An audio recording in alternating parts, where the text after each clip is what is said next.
রাজু, কি খবর? চা কই আইলাম। হ্যাঁ, দেখছ তুই বিশাল বড় বড় গাছ। এইটা হইলো লোহা কাঠের গাছ, দেখছস?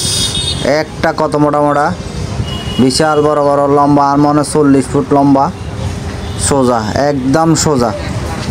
দেখছ তুই? এটি তুই আর আমিও কোনো বিয়ে খাইতাম না। এইগুলো লোহা কাঠ, এগুলো কিনবি নি? তুই করলে দরদাম করতে পারিস, তোর এগুলো কিনে দিমু। আরও আছে, আর এটা তোরে দেয়ামু ঘাড়া। এই চা, এটা কত বড়, কত মোড়া। এটা গাছ, এটা কাটতে আর মনে হয় 1 লাখ টাকা লাগবো খালি এটা কাটতে। দেখছ তুই?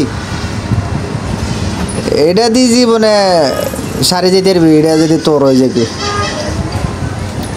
1 কোটি নিয়ে মনে হয় গাছ, এটার দামই হইব। এটা ডাইলে আছে কত মোটা মোটা, আমার দেশের গাছের তুলে মোড়া এলো।